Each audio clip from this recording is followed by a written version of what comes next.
Today, we're going to be talking about how AI and machine learning can solve many of the financial service industry's risk and fraud-related woes. But first, a quick look at the problem these technologies are helping firms tackle. Fraud levels are rising.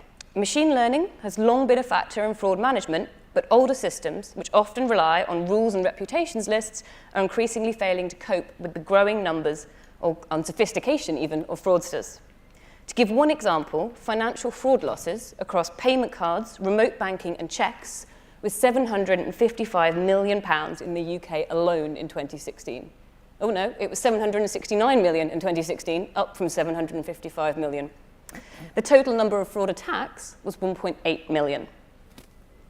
So, additionally, merchants, acquirers, and other payments processors are having to cope with growing numbers of false positive declines. So that's the denial of legitimate transactions. False positives are increasing as older fraud detection systems are failing to cope in an environment of growing numbers of card-not-present transactions from ever-increasing numbers of channels and devices. Additionally, the growing popularity of cross-border commerce is adding yet another obstacle for fraud systems to navigate. To give an idea of the scale of the problem, 35% of all transactions declined by large e-commerce merchants in 2016 turned out to be false positives. That's up 10% year over year. These false positives upset customers, damage brand perception for merchants and issuers alike, and hurt top-line revenues. In fact, fraud's impact on top-line revenues cannot be overstated, as customers are lost as a result of fraud attacks, whilst false positives come with mounting costs. Examples of those costs include chargebacks, lost business, fees, merchandise replacement, and increased staffing costs as manual reviews of transactions become imperative. This is a global problem, and these costs are adding up. For example, US merchants are losing around 1.5% of their annual revenue to the total cost of fraud. So, on to the solution. Advances in machine learning mean real-time predictive models now exist which can cope with the modern financial services ecosystem. These models power services that promise to reduce false positive declines, positively impact the bottom line of merchants and banks alike, and help these players stay one step ahead of the fraudsters. Our panel today will help explain how these services can deliver on such promises, but first I'd like to ask you a question. So, I don't know if it's displaying on your Slido, but you should be able to respond to this. Do you think that AI, specifically real-time predictive models, can be used to truly transform fraud management services? Wow. OK. It's me. Maybe we can all go home, gents. Maybe they're sold. OK, well, to help me explore this topic in a little bit more detail, I'd like to introduce our panel. So first we have Johan Gerber, who is the EVP of Security and Decision Products at MasterCard. Fun fact about Johan, he was a policeman for 10 years, so be careful, guys. Sitting next to him, we have Pedro Fonseca, who's the head of research at James. And Pedro's fun fact is that 10 minutes before we came on stage, he told me his company had rebranded from CrowdProcess to James. So that's one way to ingratiate yourself to your moderator? I don't know. Sitting next to him, we have Professor Nick Ryman-Tubb, who's the CEO of the Institute of Financial Innovation in Transactions and Security. He likes to refer to himself as the old man of fraud, and he has 2 Dobermans, so another gentleman to watch out for. And on the end, we have Pedro Bizarro, who's the co-founder and chief science officer at FeedZai.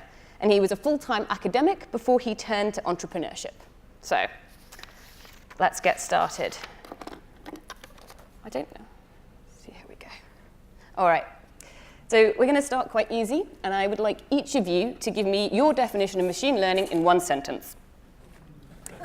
Who wants to go first? I can go first. I think it's first of all, machine learning, and let's just be clear, there's a big difference between machine learning and artificial intelligence. In general, artificial intelligence is referred to as making machines do things that requires typical human intelligence, like reasoning or decision-making and things like that. Machine learning, for me, is a way of programming a machine without explicitly giving it explicit instructions, and the ability to basically learn from those patterns and not explicitly only do a yes, if, then, that. Well, there goes my definition. That's why I jumped in first. Clever. I'll touch on the AI question then. So one thing that's maybe often understated with these questions about machine learning, AI, et cetera, is that when we're talking about AI, we're generally referring to narrow AIs or to weak AIs. And that is a system that can replicate human behavior or human performance for a very specific objective, whether it be fraud detection, whether it be to capture loans that are going to default in a very specific domain, a system that can be as good as a human being. And these are the weak AIs. And then the non-weak AIs, so the general AIs, would be something that could fully replicate a human mind. And when that happens, most of the concerns that we have now will be such a different paradigm that I think all of the discussions become obsolete. So I'm assuming we're going with narrow AIs for now. One aspect of machine learning that I think is probably the most important is not just that it can learn from examples, but that it can generalize from those examples. That is, it doesn't have to see every single piece of data in order to make, say, an educated guess, a decision based on that, but it doesn't see every single piece of data. And importantly, can it say how confident it is in that decision? And for regulators and compliance, can it explain why it made that decision? Because no one likes black boxes. All right, I'm going to... Anything left? Also in one sentence, I'm going to break it down actually in 4 pieces, but it's just one sentence. So it's a way to automatically learn a model from past examples to make predictions as opposed to writing rules manually. That's it. Good. You didn't know that was actually a test. If you hadn't passed that, I'd have kicked you off the panel. So I'm going to ask another sort of slightly generalized question, but trying to get to the root of why, as I said, machine learning has been around for a long time. Why are we talking about it now? Why is, Jack Dorsey talking about it in his keynote on stage at Money 2020? So, I'd like you, if you can, to give me, one key turning point for machine learning-based solutions in the last 5 years that's kind of responsible for this upsurge in interest, and we're going to go this way this time. So, okay. So I think now it's the time where machine learning is really attainable. Any company can use it, large or small, recent or old.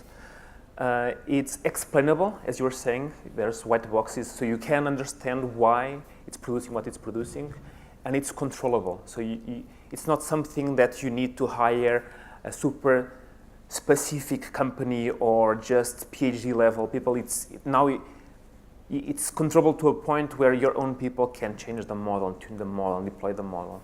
So it's attainable, explainable, and controllable. And those 3 things together make it which is reachable to basically every company. I think we're afloat on a sea of data. And the difference between one company and the next, their competitive advantage, is how they use this asset. So computer power has increased to where machine learning is doable. And what we need to do is analyze those very large amounts of data to help us as a business make different types of decision, whether that's understanding loans, stopping fraud, understanding our customers better. And these machines need to work with us, to work with humans as collaborators, not as just simple decision makers. There was a brilliant talk recently, I think PyCon, where it had 2 titles. The first title to address the question of why suddenly it's ubiquitous and any company that's going into a predictive space not using machine learning kind of doesn't really stand a chance. The first half of the talk was entitled Machine Learning is Easy, and showing how all of these new open source libraries, which are increasingly easy to use, allow you to make predictions with just a few lines of code. And then the second half of the talk was machine learning is hard. And it was about how if you do that, you'll get yourself into massive trouble with selection bias, with poorly validated models, with stuff that works really well on data it's already seen but can't really extrapolate outside.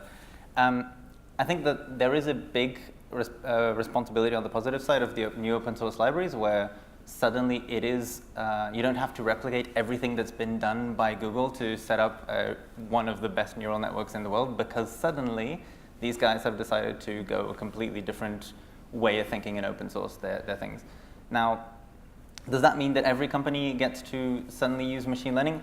I think there's also the counter side of that, which is that a lot of the things that are out there are just over-marketed and slightly overblown. And I think we'll probably touch on this topic over and over again, because whereas it is easy and it gets lots of people into it, it's also extremely hard and it's really easy to make mistakes. So maybe that's why we're kind of on the top of this current, I won't say bubble, this is in the conversation. Maybe because marketers have got hold of the term and they're starting to stick it on things, you mean? Yeah. Yeah. Now, just to be clear, I think the concept of machines doing things that humans typically do, or that require some level of human intelligence, has really been around since the age of Greek mythology. And we've seen it progress back and forth since that time. But if you come back to the original description of AI, this whole notion that it's something that humans do, it means it's predicated on the principle that you have to be able to articulate it exactly what humans does in order for it to then simulate that. Which all comes down to what I think what Nick said is about data and computing power. Our ability to now clearly articulate what these functions are, to feed it with examples, has just grown to the point where I think AI has been around for a long, long time. I think it's really coming to power as a result of developments in big data, big data analytics, as well as computing power. And it's really giving it a rise to truly have remarkable impact, and actually impact on productivity and changing the workplace. So now I think companies are really taking off using it more and more. And that's where I'd like to sort of steer the next bit of the panel is towards, the advantages of these solutions. And, one of them has always got to be, when you're talking about business, money. How are these saving companies money? Where are bottom lines being impacted by implementing these technologies? And, if you can give me any real tangible examples, numbers or, examples, people love those. So I don't know, who wants to go first on that one? Raise your hand or I'll pick on you. I can do that one. So our numbers are maybe a bit, but in James, so we work specifically with avoiding defaults for the lender space. And it's particularly interesting because generally the benchmarking procedures are very well established. So there's no question as to whether one algorithm or one method performed better than another. It's brilliantly fair in a number of ways. And the fascinating thing has been to see the credit risk departments take ownership of their results and then want to talk about them. And this, going into questions of numbers, we've seen results that go up to 30% of reduction in default rates by switching from a relatively straightforward rule-based model, which had not been challenged for a pretty long time, to going to the other extreme and to using the best algorithms that you could explain. And the amount of opportunity that's there, I mean, if you imagine how much a bank is losing or an online lender is losing when it's having a really high default rate, if you can cut that by 30%, it's one of those that just changes the P&L. It's just a different bank. And the idea that you can change a little block of a very complex pipeline, and you can change a little block, which is how I attribute probability to default, and move the P&L to challenge what was said at the opening of this panel, I don't think that's boring or puts anyone to sleep. That's unbelievably exciting. Money will tend to wake people up, I find. If you tell them how they can save it, they tend to be more interested. Sorry, Pedro. Yeah, I can give a concrete example. Although I cannot name the company, we work with one of those taxi riding companies. And in the last year, we saw the amount of fraud losses decrease by 10 times less fraud. So that's the type of savings that are achievable. And interestingly, we also discovered new types of fraud that they were not even thinking about. So for example, we discovered taxi driver fraud, that they were not thinking about that. So sometimes not only you find a way of making your own process more efficient, you discover something else, some opportunity, and to improve that as well. I guess as we were saying, it sort of helps, you can help companies actually stay ahead of the fraudsters, because there's one thing that's always for sure, the fraudsters will be as damn close as they can to keeping up with you. So if you can keep one step ahead, then you're at the advantage. And I'm bringing this example because many times the common fear is that, well, but if the machine is going to replace me, what will I do? And what I normally say that, well, you can do more, right? The same person, now you can do other models, other discoveries, add value to the company in a different way, right? They were not even thinking about this problem of driver fraud, but now they are thinking and solving it because they have the time to do that. You know, it's interesting. Jack Dorsey said something this morning that I found was fascinating. He said when Square went with AI to do their merchant underwriting, they went from a 40% acceptance rate to a 98% acceptance rate. If you think what AI does is it takes the human capability to analyze a bunch of facts and come up with a decision or a recommendation. Now, if you put that into a machine who can do it so much faster, can analyze so many more data points, that's what we're really thinking about here. And then have a more consistent application on that, on the outcome versus, I had a bad day today, so this thing just ticks me off. But machines are far more consistent in the way they do that. Our machines, we do upwards from 30,000 transactions per second, 20 milliseconds per transaction, evaluating hundreds of data points. There's no way a human can do that with that same level of accuracy. Some of the results that we've seen with our recent launch of a product we call Decision Intelligence is we've seen false positives drop by as much as 40%, detection improve by as much as 50%, just by having the ability to really have that machine learning get into the details. And I mean, you touched on it a little bit there, but what about, non-financial benefits? So particularly I'm thinking for somebody like MasterCard, there've got to be reputational benefits here, because I, as a customer, if my MasterCard is declined, don't know if it's MasterCard, the merchant, anybody else, but you can be very sure I'm very annoyed about it. This is, I can get going on this for all day long. Brand and trust being the currency of the future in a digital engagement model, for me, are the base principles. If you think about what's happening is you have, we talk about IoT and all those things, but it's really, there's a machine that represents you in a financial transaction. And if you've seen that progress over, today it's on demand. I go on my website, I buy something and it's on demand, or I have a subscription, it goes automatically. But we're moving into the phase now where these things just happen as part of it's becoming more intuitive. And one of the big fears that we have is, transactions will just flow and consumers will say, where did all my money go? So the notion of what we call intelligent friction, by using AI to understand exactly what is the right point when I want to apply friction, not only to prevent fraud, but also to institute some level of trust to the consumer that somebody's got my back. Even though it's so easy to do these transactions, nobody's just going to come in and take all my money out. So for us, this is absolutely critical, and it's not just about fraud. It's about that intelligent friction, doing the right thing at the right time, and giving consumers control ultimately over all of this. I think I can get going all day long on this topic, but it is fundamental, and I think AI really transformed the way in which we think about friction very, very differently. I think where you say give consumers control is important, but also giving business control. Fraud is going to happen. When we have these intelligent systems, the business can start making decisions about what level might be acceptable within the business. Again, with loans, there is a bad debt rate. We have to accept that. If we have these systems, we're working with one of the biggest retailers in the world. What they are able to do is improve the acceptance rate through their systems and reduce by 3/4 the number of false positives. False positives are also generally very manpower intensive, so you will have a team of people that have to review the false positives because they've been declined.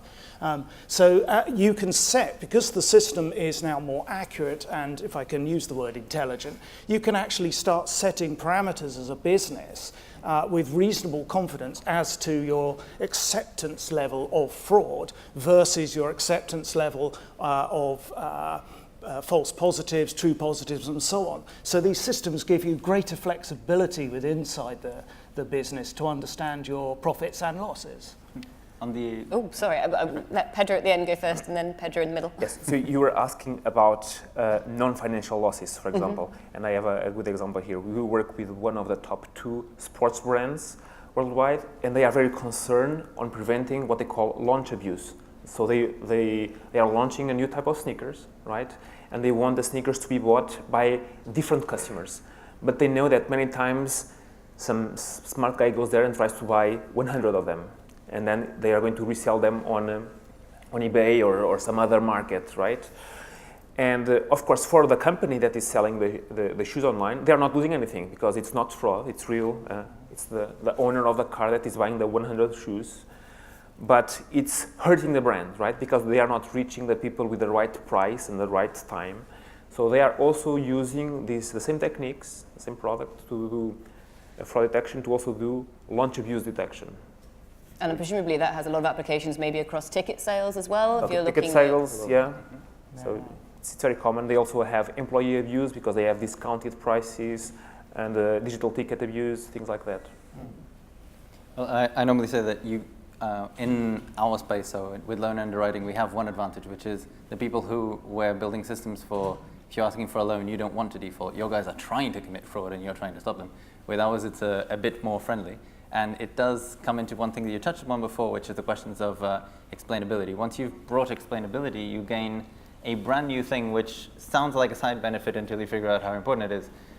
If I'm asking for a loan and I have maybe a couple of products with you as a bank, and you tell me computer says no, I'm going to be annoyed. And then I'm probably going to go talk to your competitors. One of them is going to give me a loan, and then they're going to start saying, by the way, do you want to move your mortgage here? Do you want to move your savings account here? So it is definitely a financial loss in the end, but it's an indirect one. And one of the beautiful things about being able to explain a model is that rather than saying computer says no, you can say, well, we can give you a much better offer if you can get us a guarantor that has a salary over Y, because that's part of the explainability. Why was that decision taken? Oh, this guarantor didn't have enough of a salary. And then you first actually were able to give that loan with a much lower probability of default. And second, you actually retained that customer relationship, which is something that sometimes in credit scoring models, if you're just thinking about, oh, I don't want this person to default, sometimes you don't want this person to default and you don't want to annoy them at the same time. And if you can explain your model, you can get the best of both. So sort of being able to explain yourself is actually one of the key advantages here. Whether explaining to your customer or whether explaining to your regulator, I imagine both want the answers. The regulator even more. I mean, from a regulatory perspective, if you as a bank say, well, my model's miscalibrating or my model is losing predictive power on this particular block, and the regulator asks, so why, and what are you going to do about it? And you say, well, I don't know, it's some sort of system. Then that just doesn't work. But again, bringing the question of white boxing and of explainability in, you actually get more of an ability to explain than to say, well, the reason why this model is the way that it is because KPMG was here 10 years ago and they put it there. No. Now you get to understand what is behind the curtains.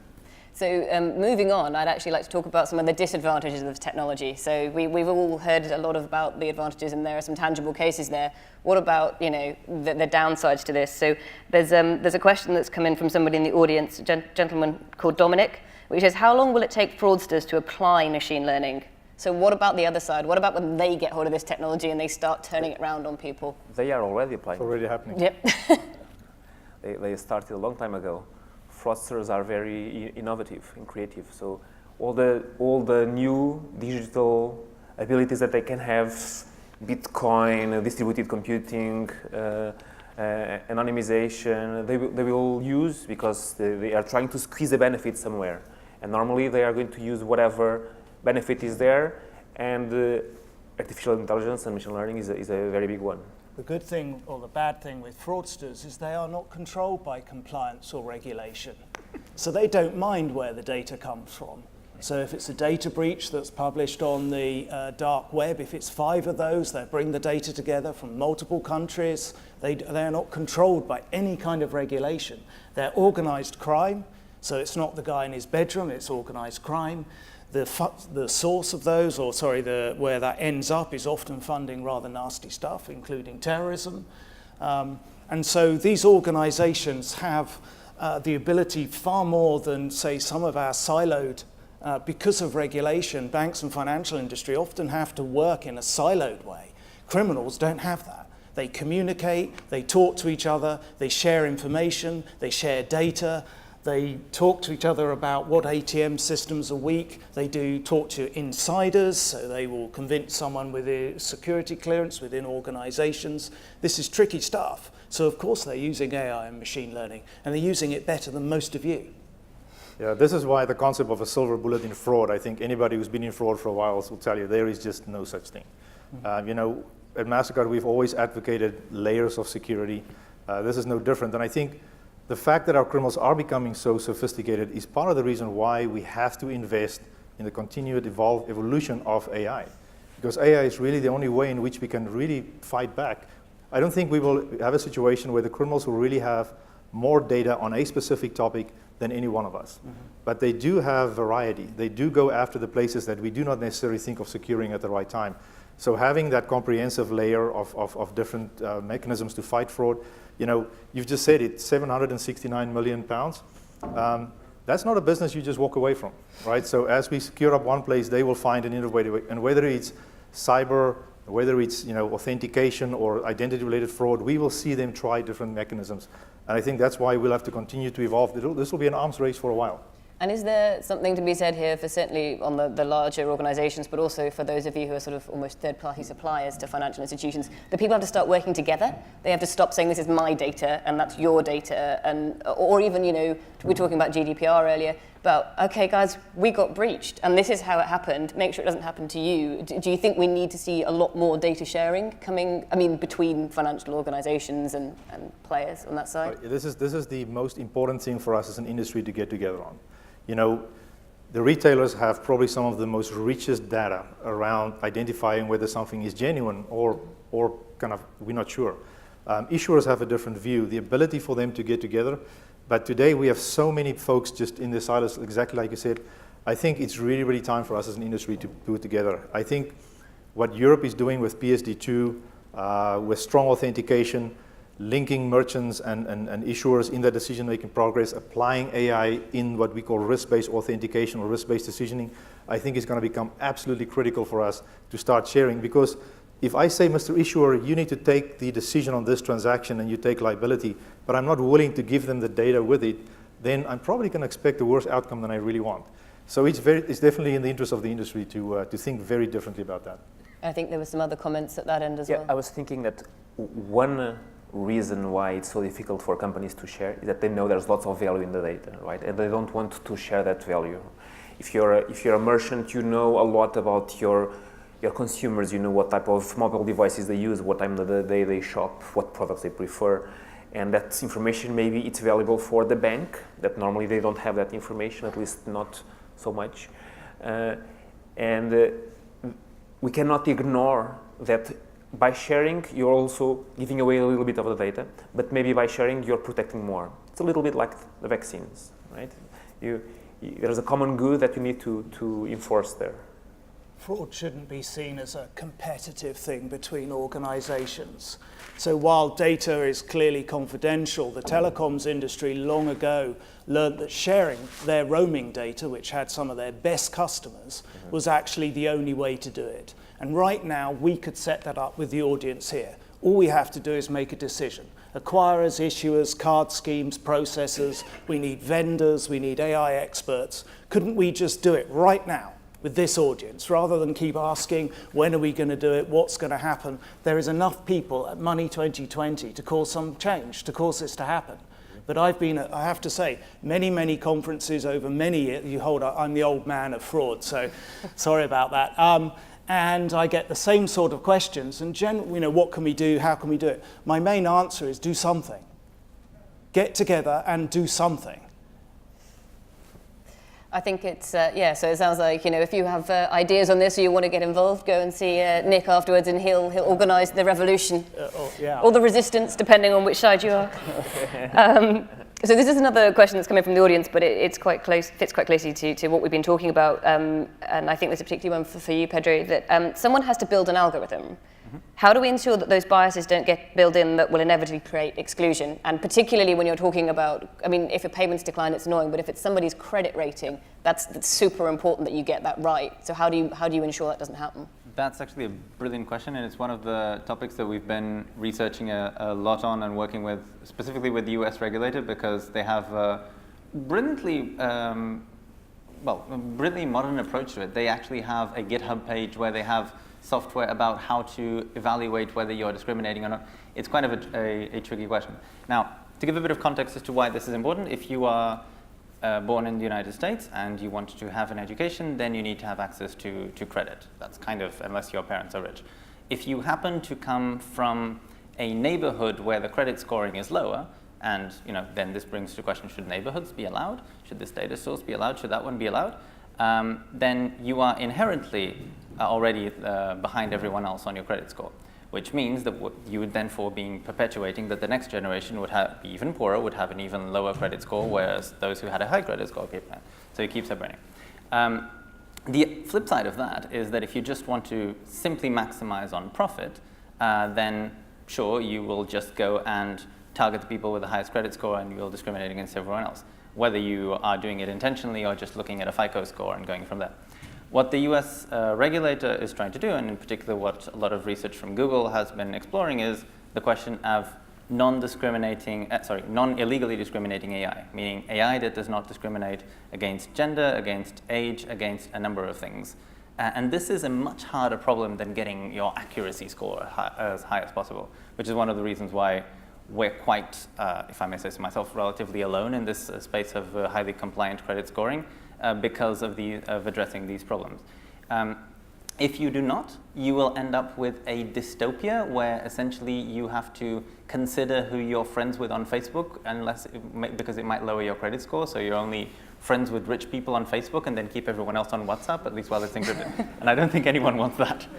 No. So it is crucial that, one, there is consensus between the new players, so the banks should not be forced to compete with people who do not have to respect the care with the data and the discriminatory questions. It should be a level playing field.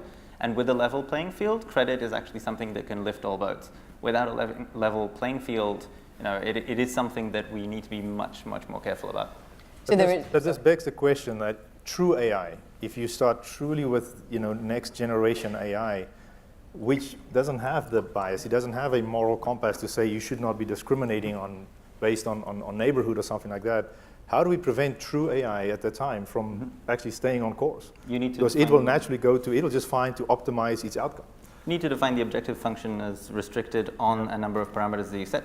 Effectively, you're stopping the max profit functions from, sorry, this is suddenly going quite technical, but you need to essentially stop it from going into search spaces, which would be, from a society's point of view, bad, even though it's good for both the lender and the acquirer, which is a tricky ethical space to go into. But the beautiful thing about it, I'll just say this last bit, is that from the research that's been done by Google, and this is something that we are implementing as well, actually you can get kind of the best of both worlds, because you're suddenly alone in some markets because you're the only one who knows how to both use machine learning and not discriminate, so you're the only player that the regulator will allow. And then suddenly you've got this blue ocean, which is, oh, okay, all of these clients can only go to me because all of the other lenders are not really compliant. So being compliant can be a big competitive advantage. And it sounds like there's actually still almost a suggestion there that there's a human element needed to set the parameters, which kind of leads us into this, are we all going to lose our jobs because AI is going to take it? To put it more elegantly, kind of what's the roadmap here? So you've got, if you want to roll out these solutions, right now they've got to work alongside existing systems. There's very few people who are going to get rid of all their human employees and just put one of these systems in place. But at what point do you start decommissioning peoples and processes and systems? And I know that the answer that some of you are going to give me is, oh well, everybody works alongside and you can do more. But presumably at some point there will be an impact on either jobs or the existing systems will have to be replaced. And what does that look like? Well, I think there will always be humans in the loop, at least in the foreseeable future, that the next 5-10 years in terms of these models, because as Pedro was saying, and to avoid these runaway models, we need to make sure that these models are moral and are correct and are tuned, and we need to have some sort of oversight. But it's true that people will probably have to learn new skills, new programming tools, new products, but that is actually normal, right? We've been learning new tools, even Facebook or WhatsApp or mobile phones, smartphones, right? So the world is changing all the time, and I think what is going to lead us, and I really like this metaphor, AI is not the new oil, it's more the new electricity. It's going to become invisible, right? We just use it, we don't even think about it. And I think that's the future of AI. It's everywhere, like electricity, and you don't really think about it. It's just there, it just works. People will collaborate with the AI. That's what's going to change. They're not going to make just real-time decisions, yes, no, accept, decline, this loan, that loan. As humans, we're going to question their decisions. We're going to actually say we know a lot more about the world we exist in. In fact, we've just noticed there's an earthquake in this particular area, that the UK has voted in a certain direction, that America has voted for a certain president, and so on. And perhaps we need to question the output of our systems, but we don't just question it, we question them. We feed back to them. We say why this decision was wrong. Why, as humans, we're telling you, AI, you're wrong. You need to have a look at this. Here's some additional data. So they'll become our partners. And so slowly as we evolve and as the machines evolve, They will be our tools, an extension of us, an extension of our processes. Yes, the jobs will change.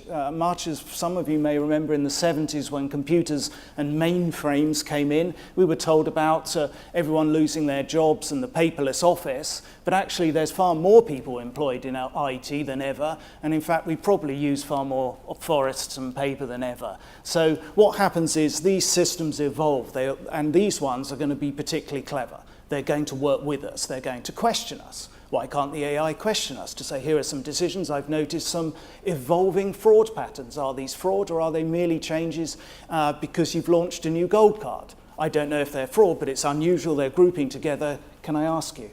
And that's how our systems are going to work, as collaborative partners. Yeah, I don't fear losing jobs at all. I think history has proven so many times when we can take that energy that's being applied to these jobs now and apply to something else.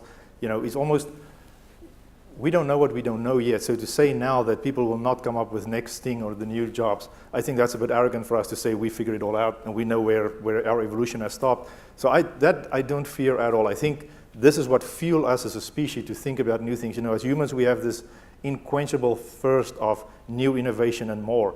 And so the more we can free up people's minds to think about some other things, I think AI make automating things great thing for us. Where I do think there's a fear is if you start putting quantum computing, true AI, and those things together, there is a fear for me where what are we unleashing? You know, I'm in the same camp as Bostrom and Elon Musk and those guys who wrote the open letter, that we may be unleashing something that we have no idea how to control, because I think we think within the paradigms of current computing power. If you think about the evolution of where that can go, I think there's a risk. So I think the need for standardization, standards, regulation around AI is something that we're going to have to quickly figure out, because, again, our trajectory of innovation is just curving up. So we'll have to get our act together pretty quickly. That actually feeds into a question we've had from James from PayPal. It says, is quantum computing a threat to financial services insofar as it has the potential to break any crypto key if this technology falls into the wrong hands? So is this, as you just touched on, is this actually a threat to the financial services? Well, the good thing is, you know, as good guys, we can use the same quantum to create new cryptos or whatever the new crypto is going to be in that time. So I think, you know, the same is the arms race thing. So yes, that current crypto will be in danger, no doubt about it. They will crack it in no time. But you know, as that evolves, our ability to create new, more secure systems will evolve as well, which just keeps telling us, you know, we'll be in this arms race for a long time. So I don't fear it. I just think that's why we need this AI to automate, so more people can start thinking about how do we solve this problem in the future. I think quantum computing is, let's say, a little way off so far. We've got some sort of academic and others, but it's a way off. But one of the things you touched on there with encryption is that, in fact, we've built experimentally a neural system that can actually learn the sequence of what you think are random number generators in your terminals, and they are not. And so they are not random. We can learn those already with enough powerful computers to actually tell us to narrow down how many keys we can then generate to defraud and therefore get access to your encrypted messages. So in actual fact, they're not safe today because none of your systems or very few terminals actually use real random, and some of them are really quite old, and so they've based their random numbers on the time and date and a few other things, if you like, seeds for the random number generator. So given enough time, we can actually learn what the sequence is likely to be. Not all of it, enough of it to then do fraud. And I've seen that happen. And many times we see that the breach is even somewhere else, right? It's in the open. In the open, it's a social attack. It's you know someone in the company and you have access to their login and password. And so sometimes they go completely around the lock door and there's like a window open on the side. Right? Yeah. So actually a good metaphor for most security in banks is that there is normally a very high fence around everything. There's a big door which is locked with a PIN number which is 1234, but the fence is really big and expensive. So criminals go to the weakest spot. Look, I think that's the point, right? It goes to the weakest spot, and yeah, any crypto that you create today we have enough computing power to break it. The issue is, do you have the opportunity? Can I link up a supercomputer to my terminal at Walmart to actually crack the key? That's where I think that's how we implement these things to make sure we keep them safe. Is any one of these things foolproof? Again, no, it goes back to the layers of security, which is the same problem that we've talked about earlier. When criminals use AI, they'll continue to evolve the way we do things. So I think people are keen for their lunch. So we'll finish with the classic question, which I did give them time to prepare for, which is, what developments are we going to see over the next 5 years which take this to the next level? And you can start where you like on this time. I'll let it be completely random. I'll go with something a bit unusual as an answer, which is I think the next 5 years concretely. So this is not really proper futurism. It's kind of the lowest hanging fruit. I think it will actually be around the UX for AI. This was an interesting discussion I was having with someone from Amazon recently that's been helping us along. And we were talking about, okay, so what good books can I read to learn more about this specific thing? Oh, that one and that one and that one and that one. And this question came repeated until I asked, so what about the UX for AI, the way in which AI should interact with human beings? No books, no conferences, no nothing. It's a seemingly new domain. And this idea that AI, as was mentioned before by pretty much anyone, needs to get a feedback loop going with human beings without, one, biasing them via the questions, two, creeping them out. And this area is just not well done yet. I think it will be the big emerging space, will be UI for AI. Should have held on to that. That's your next business idea. We're patenting. You're painting it now, okay. Just, one thing I just want to be really, what I think over, just to be practical, what we need is banks will have large vendors. Those large vendors will be in your server environment, probably in multiple centers around the world. What you need to ask is, how can you install or place some of this latest technology offered by smaller fintech companies into that very secure environment where you don't want it to fail, you don't want that company to disappear, you don't want your competitors to buy the company and then switch off your software licenses. So just being a very practical consideration is to think, how do these fast-moving, clever little companies with different AI and different technologies, how do they engage with much larger organizations with lots of different systems, some of them very old, some of them newer, with regulatory and compliance on top of that? What's the practical side of that? We've got banks moving at this rate, we've got these little fintechs moving at this rate. We all know what happens in gears. If I push those two together, it's not going to work. So over the next 5 years, what we need to see is an understanding of how large organizations can practically and realistically engage with these smaller, clever, fast-moving businesses. And perhaps it's by an intermediary. Perhaps it's by working with medium-sized vendors. So medium-sized vendors get the innovation they need from the smaller, but they also have the security and longevity to be operational. And so I think some of this AI is all to do with the operational side. How do we actually get it in there and working? If we've just got it in the side office with some nice graphics, that's nice, but it's not actually doing anything. So we need to get it installed into the very core banking systems. And that's kind of tricky. Who wants to go next? You, Anne? Yes. So I think that's a great point. I think execution is going to be key in the next 5 years. It's not having just code on Python or R or Weka, but it's actually how to move that thing into production quickly without not making big mistakes and being able to do that over and over again. So the execution of the process of inserting machine learning into a business in a reliable, predictable way. And I think that will bring us to that part of being invisible. But I think there will be a new concern down the line, which is the following. If you imagine like a AI doctor, right? You don't mind the AI doctor to be almost godlike, to know everything about everything that is to know about some specific disease or even yourself to recommend something to save your life.